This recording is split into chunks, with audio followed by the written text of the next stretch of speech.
إن الحمد لله نحمده ونستعينه ونستغفره ونعوذ بالله من شرور أنفسنا ومن سيئات أعمالنا من يهده الله فلا مضل له ومن يضلل فلا هادي له وأشهد أن لا إله إلا الله وحده لا شريك له وأشهد أن محمدا عبده ورسوله يا أيها الذين آمنوا اتقوا الله حق تقاته ولا تموتن إلا وأنتم مسلمون يا أيها الناس اتقوا ربكم الذي خلقكم من نفس واحدة وخلق منها زوجها وبث منهما رجالا كثيرا ونساء واتقوا الله الذي تساءلون به والأرحام إن الله كان عليكم رقيبا يا أيها الذين آمنوا اتقوا الله وقولوا قولا سديدا يصلح لكم أعمالكم ويغفر لكم ذنوبكم ومن يطع الله ورسوله فقد فاز فوزا عظيما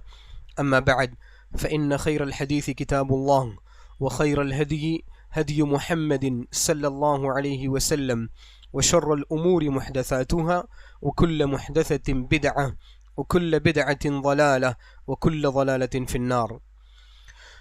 محترم حاضرین مجلس، دینی ملی اسلامی بھائیوں، پردہ نشین ماؤں اور بہنوں، اللہ رب العالمین کا بے حد شکر و احسان اور فضل و کرم ہے کہ اس نے ہم سب کو ایک مرتبہ پھر اس دینی اور علمی مجلس میں جمع فرمایا۔ اللہ رب العالمین سے دعا ہے کہ اللہ رب العالمین ہم سب کو اس دینی اور علمی مجلس سے فائدہ اٹھانے کی توفیق عطا فرمائے اور اس دینی اور علمی مجلس میں حاضری کو ہم سب کے لیے مغفرت کا سبب بنائے۔ سب سے پہلا درس جو ہمارا تھا وہ یہ بات کو بتانے کے لیے تھا کہ اللہ رب العالمین نے سب سے اہم چیز جو بندوں پر واجب کیا ہے وہ توحید ہے، اور توحید ہی کے لیے اللہ رب العالمین نے انسانوں کو اور جناتوں کو پیدا کیا ہے۔ اس سے توحید کی اہمیت کو پتہ چلتا ہے۔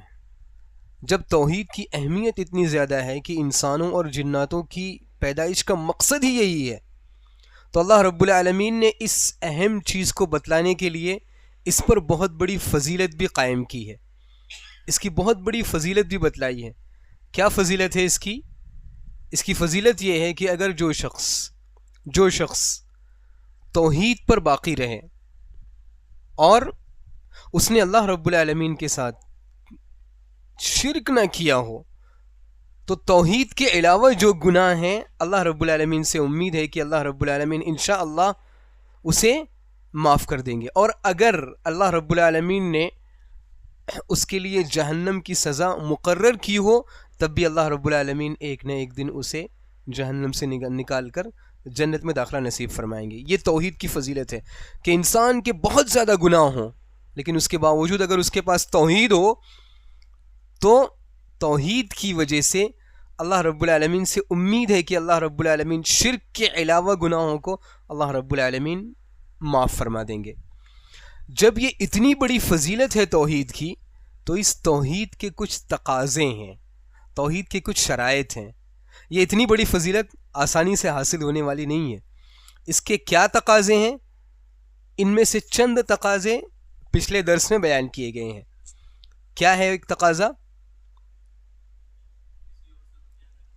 جی، وہ کسی اور سے رقیہ نہ طلب کرتے ہوں۔ وہ لوگ جو 70,000 لوگ جو بغیر حساب کے، بغیر کتاب کے، بغیر حساب اور بغیر عذاب کے، جنہیں اللہ رب العالمین ڈائریکٹ جنت میں داخلہ نصیب فرمائے گا، ان میں سے چند لوگ وہ ہوں گے، ان میں سے وہ لوگ ہوں گے جو دوسرے سے رقیہ طلب نہیں کرتے ہوں گے، جو بدشگونی نہیں لیتے ہوں گے، جو داغ نہیں دلواتے ہوں گے اپنے جسم پہ، اور جو اللہ رب العالمین پر مکمل بھروسہ کرتے ہوں گے۔ جو آج کا ہمارا درس ہے یہ اسی توحید کے تقاضے کو بتانے کے لیے ہے کہ وہ جو مکمل توحید ہوتی ہے انسان کی، جو اللہ رب العالمین کے یہاں مقبول ہے، اس توحید کے تقاضے کے سب سے زیادہ خلاف جو چیز جاتی ہے وہ شرک ہے۔ اور یہ شرک کتنا خطرناک گناہ ہے، اور یہ توحید کے الٹا ہے۔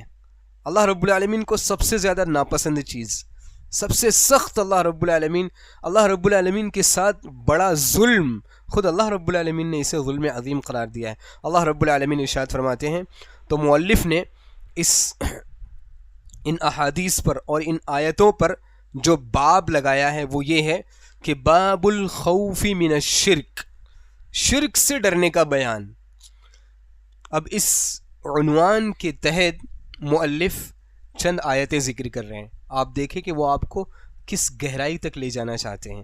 اللہ رب العالمین ارشاد فرماتے ہیں ان اللہ لا یغفر ان یشرک بہ ویغفر ما دون ذلک لمن یشاء، کہ اللہ رب العالمین اپنے ساتھ کسی اور کو شریک کیے جانے کی مغفرت نہیں کریں گے۔ اگر کسی بھی انسان نے اللہ رب العالمین کی عبادت میں وہ عبادت جو صرف اور صرف اللہ رب العالمین کا حق ہے، اللہ رب العالمین سے دعائیں طلب کرنا، نمازیں ادا کرنا، ذبح کرنا، اللہ رب العالمین کے لیے نذر ماننا، حج کرنا، قربانی کرنا، یہ تمام چیزیں جو خالص اللہ رب العالمین کا حق ہے، اگر اللہ رب العالمین کے اس حق میں، اس خاص حق میں، عبادت میں اگر کسی انسان نے وہ عبادت کسی اور کے لیے کی ہے، اس عبادت میں کسی اور کو شریک کر لیا ہے، تو اللہ رب العالمین اس چیز کو ہرگز معاف نہیں کریں گے۔ کیوں؟ کیونکہ اس نے بہت بڑے ظلم کا انتخاب کیا، بہت بڑے ظلم کا ارتکاب کیا اس نے۔ اور ظلم کے بارے میں آپ کو بتلایا گیا تھا کہ ظلم کسے کہتے ہیں؟ دوسری جگہ پہ رکھ دینا، جو جس کا مقام ہے، جو چیز جہاں رکھی جاتی ہے اسے وہاں نہیں رکھنا، کسی اور جگہ پہ رکھ دینا۔ اور اگر کسی شخص نے اللہ رب العالمین کے ساتھ شرک کیا ہے تو مطلب یہ ہے کہ اس نے اس عبادت کو جو صرف اور صرف اس کے خالق کے لیے ہونی چاہیے تھے، اس عبادت کو اس نے اٹھا کر مخلوق کے لیے کر دی، تو یہ بہت بڑا ظلم ہوا۔ عام انسانوں میں، عام زندگی میں آپ دیکھیں، ایک شخص اپنے بھائی پر ظلم کرتا ہو اور ایک شخص اس کے مقابلے میں اپنی ماں پر ظلم کرتا ہو، کون بڑا ظالم ہوگا؟ اور ایک شخص اپنے خالق پر ظلم کرتا ہو تو کتنی بڑی سنگینی ہے اس جرم کی۔ تو اللہ رب العالمین اس جرم کے مقابلے میں اس کا انجام کیا ہے؟ اسے ہرگز معاف نہیں کریں گے۔ اچھا، یہ جرم اتنا بڑا ہے اور اس کے علاوہ جو دوسرے گناہ ہیں، اس نے اگر جھوٹ بولا ہو، نمازوں میں کوتاہی ہو، عبادت میں کوتاہی ہو، یہ تمام چیزیں ہوں، اللہ رب العالمین کی عبادت ادا کرنے میں کوتاہی ہو، وَيَغْفِرُ مَا دُونَ ذَلِكَ لِمَن يَشَاءُ، شرک سے چھوٹے جو گناہ ہوتے ہیں اللہ رب العالمین اگر چاہیں تو ان گناہوں کو اللہ رب العالمین معاف کر دیں۔ واضح ہے یہ چیز؟ تو یہ چیز ہمیں کیا بتلاتی ہے؟ یہ چیز ہمیں بتلاتی ہے کہ جو شخص اللہ رب العالمین سے اگر مشرک کی حالت میں ملاقات کرے گا تو اللہ رب العالمین اسے بخشیں گے نہیں، اللہ رب العالمین اسے ہمیشہ کے لیے جہنم کی سزا دیں گے۔ اور اگر کسی شخص نے شرک سے چھوٹے گناہ، شرک کے علاوہ جو گناہ ہیں، شرک سے چھوٹے گناہ، وہ گناہ اس سے سرزد ہوئے ہیں، تو اللہ رب العالمین سے امید ہے کہ اللہ رب العالمین کے رحم و کرم پر ہے، اللہ رب العالمین کی مشیت پر ہے۔ اگر اللہ رب العالمین چاہیں تو اسے سزا دیں، اور اللہ رب العالمین چاہیں تو قیامت کے دن اسے سزا نہ دیں، اسے ویسے ہی ویسے جنت میں داخل فرما دیں۔ اور اگر اللہ رب العالمین اسے سزا دیں گے تب بھی اللہ رب العالمین اسے جہنم میں داخل کریں گے، اور ایک نہ ایک دن جہنم سے نکال کر اسے جنت میں داخل فرمائیں گے۔ تو یہ چیز، یہ آیت ہمیں کس چیز کی طرف توجہ دلاتی ہے؟ یہ آیت ہمیں کس چیز کی طرف توجہ دلاتی ہے؟ کہ شرک بہت بڑا گناہ ہے۔ اگر کسی شخص نے یہ گناہ کر لیا اور بغیر توبہ کے اس کا انتقال ہو گیا تو اللہ رب العالمین کے ہاں اس کے لیے کوئی معافی نہیں ہے۔ اللہ رب العالمین کی جو سب سے بڑی سزا ہے، جو جہنم ہے، وہ اس کا مستحق ہے۔ یہ پہلی چیز۔ دوسری چیز، جو گناہ، یہ آیت ہمیں یہ بھی بتلاتی ہے کہ شرک سے چھوٹے جو گناہ ہوتے ہیں وہ گناہ اللہ رب العالمین کی مشیت پر ہیں۔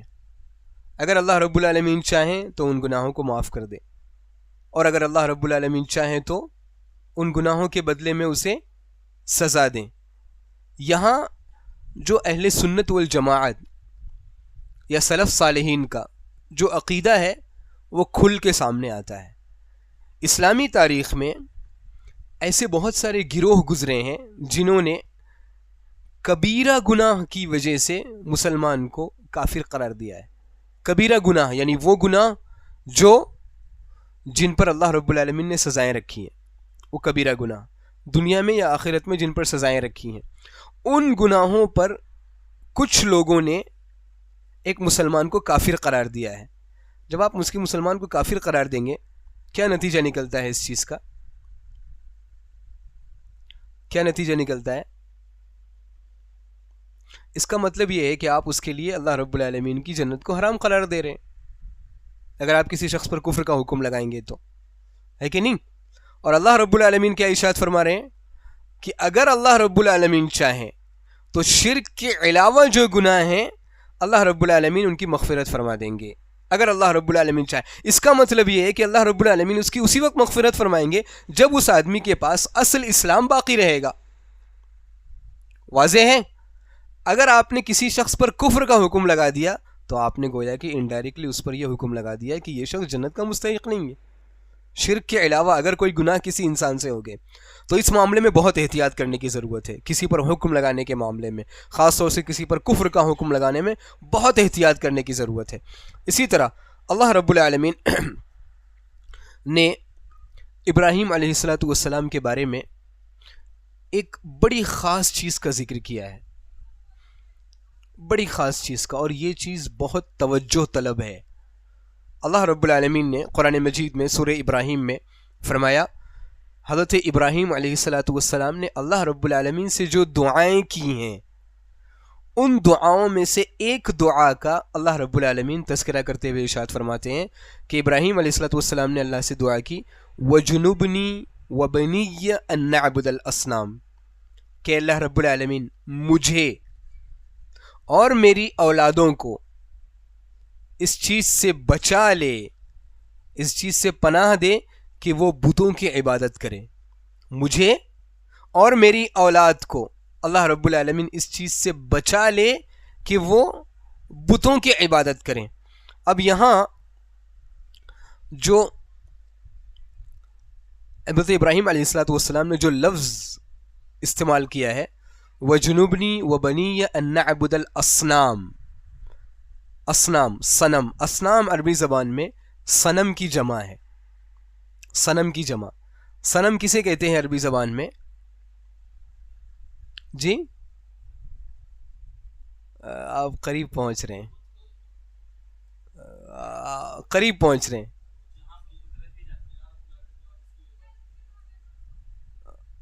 یہ اس کا مفہومی معنی ہوا. جی آپ کی بات کسی حد تک درست ہے، نہیں تھوڑا اور کوشش کریں. دیکھیے صنم عربی زبان میں کہتے ہیں ہر وہ چیز جسے تراشا جائے، چاہے وہ پتھر کی سے ہو چاہے وہ لکڑی سے ہو، تراش کر اس کی عبادت کی جائے، کسی چیز سے تراش کر اس کی عبادت کی جائے. تو ابراہیم علیہ السلام نے اس چیز سے اللہ رب العالمین سے پناہ طلب کی ہے کہ اے رب العالمین مجھے اور میری آنے والی اولادوں کو اس چیز سے بچا لے. اب یہاں غور کرنے کی بات یہ ہے کہ ابراہیم علیہ السلام ان کا کیا مقام اور کیا مرتبہ ہے، یہ ہم پچھلے درس میں بیان کر چکے ہیں. کیا مقام اور مرتبہ ہے پچھلے درس میں جو بیان کیا جا چکا ہے؟ کوئی بتائے گا؟ جی ہاں، اور بہت بہتر، اور اللہ رب العالمین نے انہیں امام کا درجہ دیا ہے. کیا؟ امام الموحدین کہا جاتا ہے ان کو، اہل توحید کے امام. اسی طرح اللہ رب العالمین نے انہیں حنیف کہا ہے، تمام دنیا والوں سے ہٹ کر صرف اور صرف اللہ رب العالمین کی عبادت کرنے والے. اسی طرح اللہ رب العالمین نے انہیں یہ کہا ہے کہ یہ مشرک نہیں تھے. ابراہیم علیہ السلام مشرک نہیں تھے، موحد تھے، توحید کے تمام تقاضوں کو پورا کیا، اور توحید کے معاملے میں توحید کو ثابت کرنے کے معاملے میں، توحید کو اعلان کرنے کے معاملے میں، توحید پر عمل کرنے کے معاملے میں جتنی مصیبتیں آ سکتی ہیں، جتنے چیلنجز آ سکتے ہیں، ان تمام چیلنجز کا، ان تمام مصیبتوں اور پریشانیوں کا انہوں نے سامنا کیا، ڈٹ کر سامنا کیا، ثابت قدم رہے توحید پر. اور اللہ رب العالمین نے کئی جگہ اس چیز کا تذکرہ کیا ہے کہ ابراہیم مشرک نہیں تھے، اور ابراہیم شرک اور اہل شرک سے برات کا اظہار کرتے تھے. اللہ رب العالمین نے کئی جگہ اس کا تذکرہ کیا ہے. تو ابراہیم علیہ السلام جو اتنے بزرگ، اتنے زیادہ قابل احترام اور اتنی زیادہ فضیلت والے نبی ہیں، وہ اپنے آپ سے ڈر رہے ہیں کہ اللہ رب العالمین مجھ سے بت کی عبادت نہ ہو جائے. اپنے آپ پر ڈر رہے ہیں، نہ صرف اپنے آپ پر بلکہ اپنی آنے والی نسل پر، اپنی اولاد کے لیے بھی اللہ رب العالمین سے یہ دعا کر رہے ہیں کہ اللہ رب العالمین مجھے اور میری اولاد کو بت پرستی کے فتنے سے بچا لے. اس سے آپ کو اندازہ ہوگا کہ یہ جو فتنہ ہے بت پرستی کا یا شرک کا، یہ کتنا خطرناک فتنہ ہے کہ انبیاء اپنے آپ پر خوف کھاتے تھے کہ ایسا نہ ہو کہ مجھ سے یہ گناہ سرزد ہو جائے. نہ صرف اپنے لیے بلکہ وہ اپنی اولاد کے لیے بھی اللہ رب العالمین سے دعا کرتے تھے کہ اللہ رب العالمین مجھے بھی اس فتنے سے محفوظ رکھ اور میری آنے والی نسلوں کو بھی اس چیز سے محفوظ رکھ. ابراہیم علیہ السلام کی یہ زندگی دراصل ہمیں سبق سکھلا رہی ہے کہ ہم سب کو اپنی زندگی پر بہت زیادہ اطمینان رکھنے کی ضرورت نہیں ہے کہ ہم تو توحید والے ہیں، ہم سے تو شرک ہو ہی نہیں سکتا.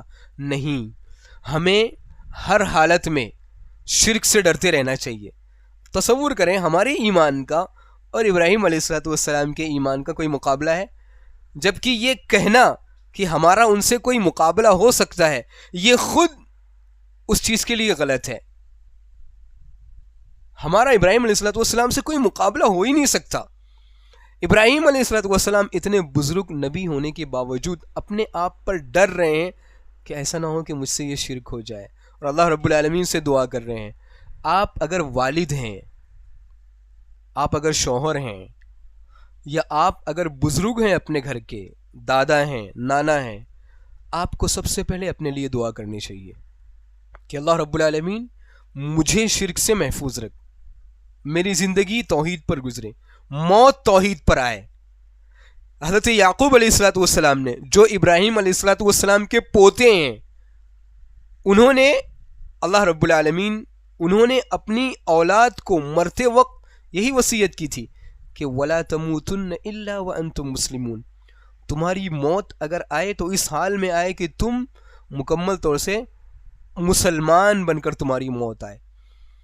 تو یہ بہت ضروری ہے ہم سب کو کہ ہم اللہ رب العالمین سے اپنے لیے دعا کریں کہ اللہ رب العالمین ہمیں توحید پر باقی رکھ، شرک سے محفوظ رکھ.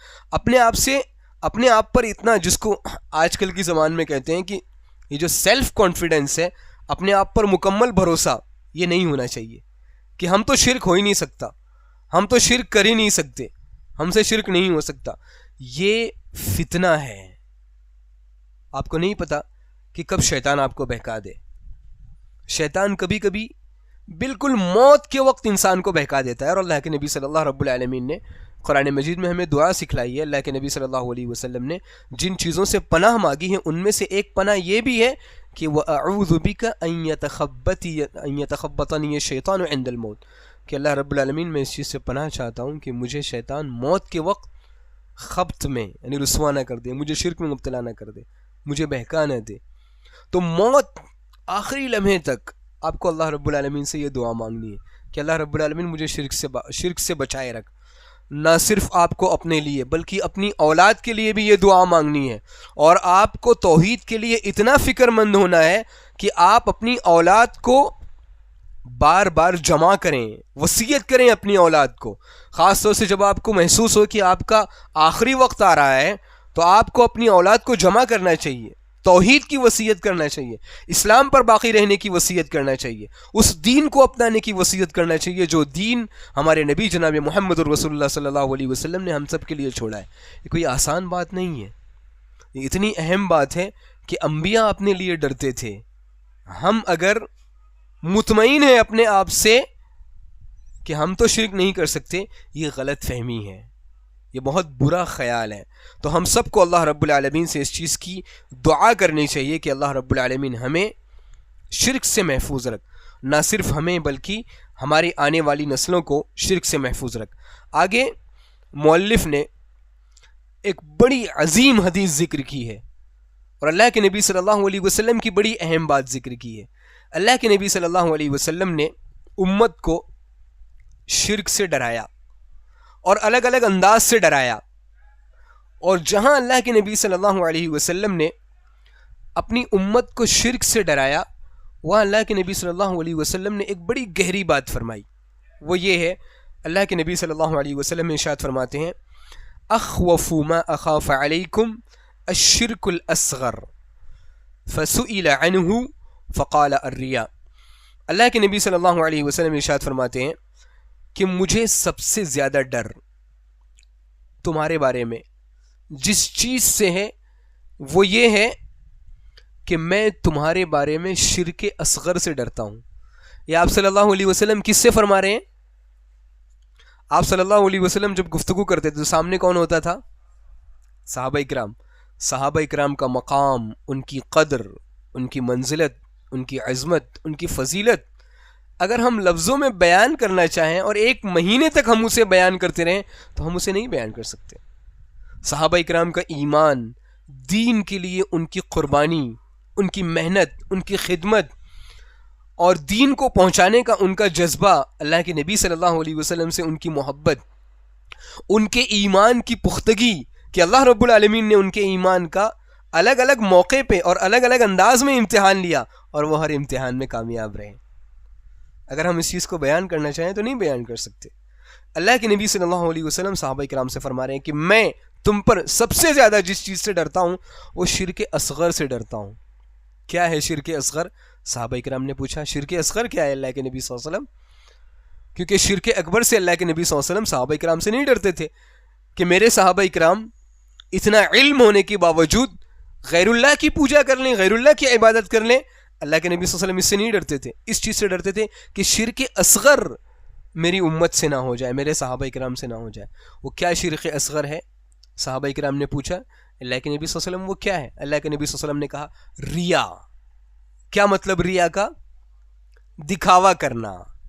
یعنی ایک انسان اسے اپنے آپ پر یہ ڈر ہے، وہ مطمئن ہے کہ مجھ سے شرک اکبر نہیں ہو سکتا، لیکن کبھی کبھی شیطان اسے بہکا سکتا ہے، وہ لوگوں کو دکھانے کے لیے عبادت کر سکتا ہے، یہ دل میں اس کے خیال آ سکتا ہے. کوئی شخص بیٹھا ہوا ہو اور وہ اس کے سامنے اپنی نمازوں کو لمبی کرے یا کسی شخص کو دکھانے کے لیے صدقہ و خیرات کرے تاکہ سامنے والا بڑھ کر اس کی تعریف کرے کہ آپ تو ماشاءاللہ بڑی اچھی نماز ادا کرتے ہیں، آپ تو ماشاءاللہ بڑا صدقہ تو خیرات کرتے ہیں، آپ تو ماشاءاللہ بہت حج اور عمرہ کرتے ہیں. کسی کو دکھانے کے لیے یہ عمل کرنا، کسی کو دکھانے کے لیے عبادت کرنا، شہرت حاصل کرنے کے لیے عبادت کرنا، اس لیے عبادت کرنا کہ لوگ عبادت کے مقابلے میں آپ کی تعریف کریں، آپ کی ستائش کریں، آپ کی نیک نامی ہو. دیکھیے ہر انسان کے دل میں ایک فطری جذبہ ہوتا ہے کہ وہ سامنے والے سے اپنی اچھائی سننا چاہتا ہے. یہ ہر انسان کے دل میں فطری چیز ہوتی ہے. کوئی بھی شخص اس چیز کو پسند نہیں کرتا کہ سامنے والا میری برائی کرے. ایک فطری چیز ہوتی ہے. اور فطری چیز یہ بھی ہے کہ آپ سامنے والے کی تعریف کرتے ہیں تو وہ خوش ہوتا ہے، اور آپ اس کی برائی کرتے ہیں، اسے برا بھلا کہتے ہیں، اس شخص کو تکلیف ہوتی ہے. ایک فطری جذبہ ہے. لیکن اس فطری جذبے کو اگر آپ عبادت کے ذریعے کیش کروانا چاہیں، سمجھ رہے ہیں آپ، یعنی عبادت کر کے آپ اپنی تعریف کہلوانا چاہیں، یہ چیز اسلام کی نگاہ میں بہت بری ہے. کہ آپ اچھا کام کریں اللہ کے لیے، وہ اللہ رب العالمین کا کام ہو. آپ نماز اللہ رب العالمین کا حق ہے، آپ نماز اللہ رب العالمین کے لیے ادا کر رہے ہوں، آپ اس اللہ رب العالمین کے لیے جو عبادت ہے، اور آپ بندوں سے اس کا صلہ چاہیں کہ بندے اس عبادت کے بدلے میری تعریف کریں. حج پر جائیں ہم یا عمرے پر جائیں اور ہم لوگوں سے یہ امید رکھیں کہ لوگ کم از کم ہمیں حاجی کہنے لگیں، یہ کہنے لگیں کہ بھائی صاحب عمرے سے آ گئے ہیں ماشاءاللہ، اور لوگ اس کی تعریف کرنے لگے. تو عبادت کے مقابلے میں لوگوں سے اپنی تعریف طلب کرنا یا لوگوں کی نگاہ میں اچھا بننا، لوگوں کو دکھانے کے لیے عبادت کرنا، گویا کہ اس عبادت کا حوصلہ، اس عبادت کی تعریف وہ اپنے بندوں سے چاہ رہا ہے، اپنی مخلوق سے چاہ رہا ہے. ایک انسان اپنے جیسی مخلوق سے چاہ رہا ہے. تو یہ چیز جب انسان کے اندر آتی ہے تو اللہ رب العالمین کے ساتھ جو اخلاص کا معاملہ ہوتا ہے وہ کمزور پڑ جاتا ہے.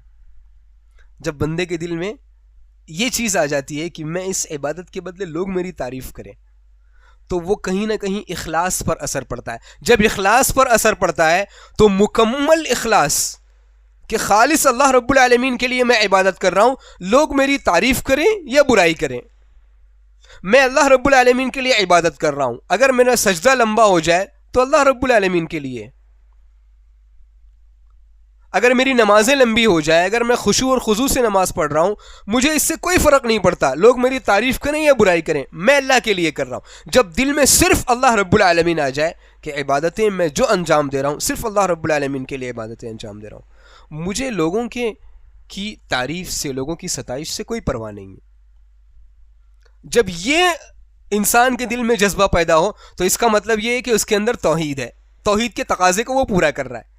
اور اگر یہ جذبہ کم ہے، وہ لوگوں سے بھی تعریف کی امید رکھتا ہے، تو مطلب یہ ہے کہ توحید کے جو تقاضے ہیں مکمل، جو اخلاص کے جو تقاضے ہیں، اس شخص کے اندر اس چیز کی کمی ہے.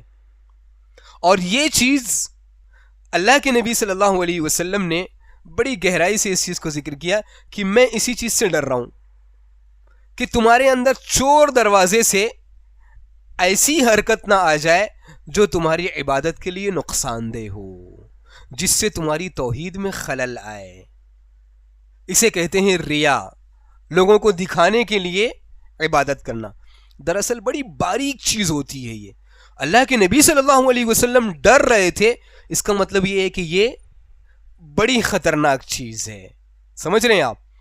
کبھی کبھی انسان عبادت اللہ کے لیے کرتا ہے، اور جب وہ عبادت سے فارغ ہوتا ہے اور لوگ اس سے کہتے ہیں کہ ماشاءاللہ آپ نے اچھی نماز پڑھی، تو وہ اپنے بارے میں یہ بیان کرتا ہے کہ نہیں حضرت میں تو بہت گنہگار ہوں، اور میں تو ٹوٹی پھوٹی اللہ رب العالمین کی عبادت کر لیتا ہوں جتنی اللہ رب العالمین نے مجھے توفیق دی.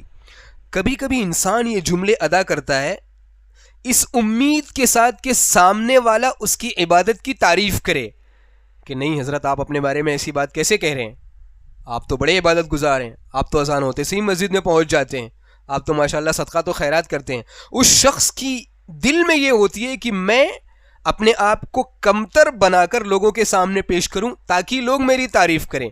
یہ ایک چور دروازہ ہے اپنی تعریف کروانے کا، اپنی عبادت کے ذریعے، اپنی نیکی کے ذریعے لوگوں سے تعریف کروانے کا.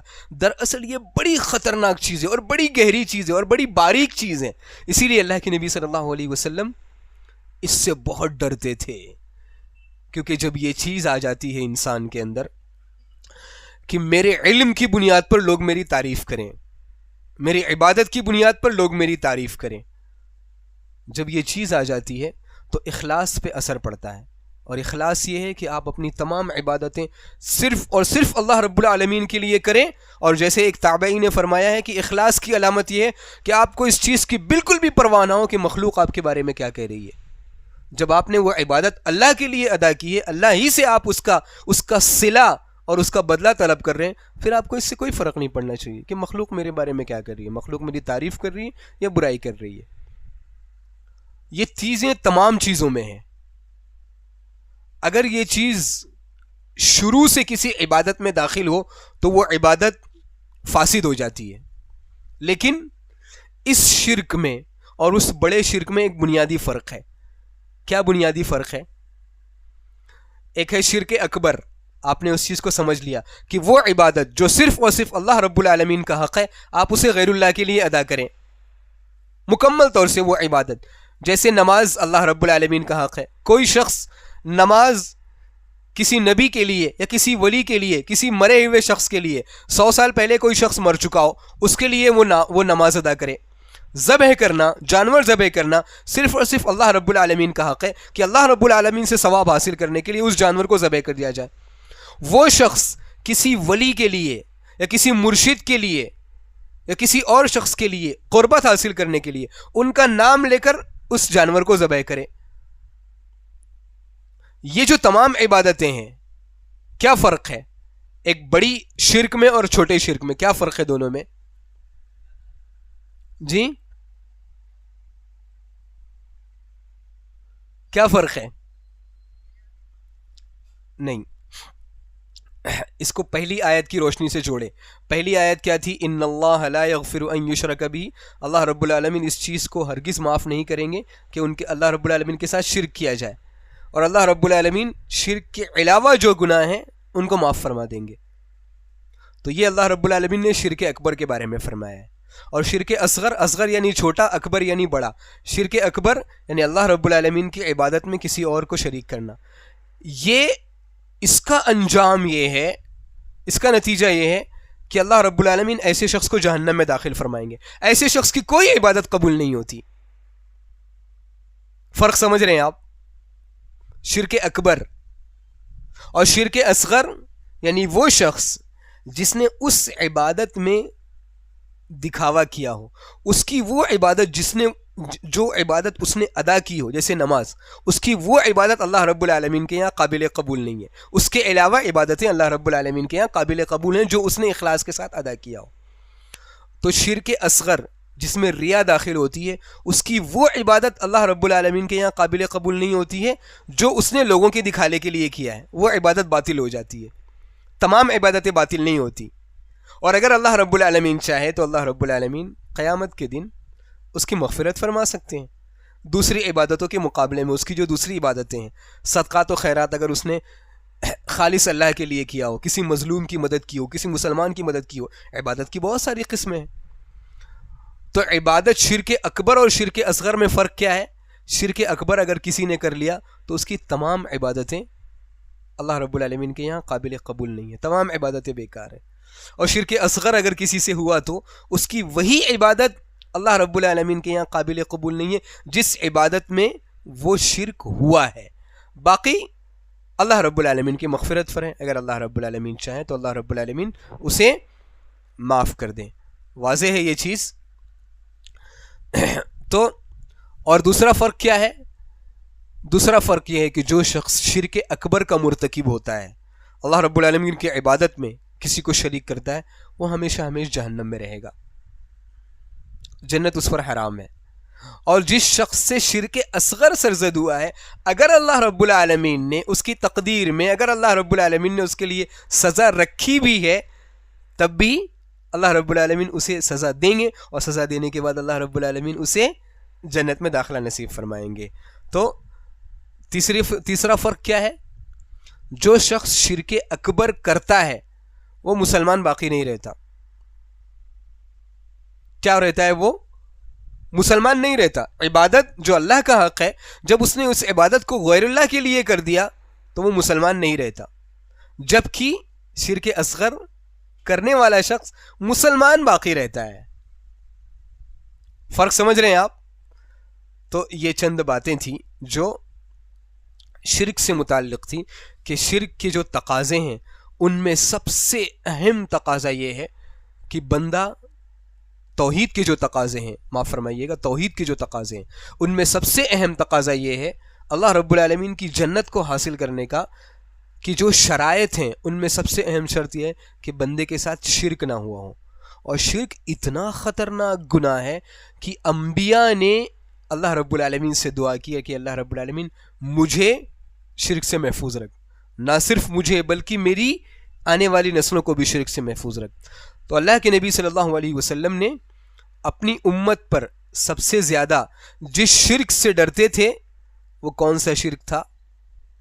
شرک اصغر، خفیہ شرک، جو دبے پاؤں انسان کی زندگی میں داخل ہوتا ہے، جس کو ہم ریا کہتے ہیں، یعنی دکھانے کے لیے کوئی عمل کرنا۔ کیا مطلب دکھانے کے لیے؟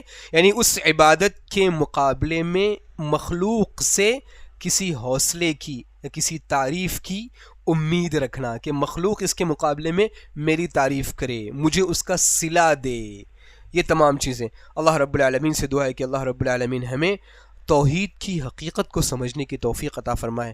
رب العالمین ہمیں جب تک زندہ رکھے ہمیں شرک سے محفوظ رکھے۔ رب العالمین نہ صرف ہمیں بلکہ ہماری آنے والی نسلوں کو بھی شرک سے محفوظ رکھے، اور رب العالمین ہم سب کو ہر طرح کے شرک سے، چاہے وہ بڑا شرک ہو چاہے وہ چھوٹا شرک ہو، ہم سب کو بڑے اور چھوٹے ہر طرح کے شرک سے محفوظ رکھے۔ رب العالمین ہم سب کو، اور سب سے پہلے مجھے، کہنے اور سننے سے زیادہ عمل کرنے کی توفیق عطا فرمائے۔ رب العالمین اس مجلس کے حاضرین کی مغفرت فرما۔ رب العالمین اس مجلس کے منعقد کرنے والوں کے حق میں اس مجلس کو صدقہ جاریہ قبول فرما۔ آمین تقبل یا رب العالمین۔ وصلی اللہ وسلم علی نبینا محمد وعلی آلہ وصحبہ اجمعین۔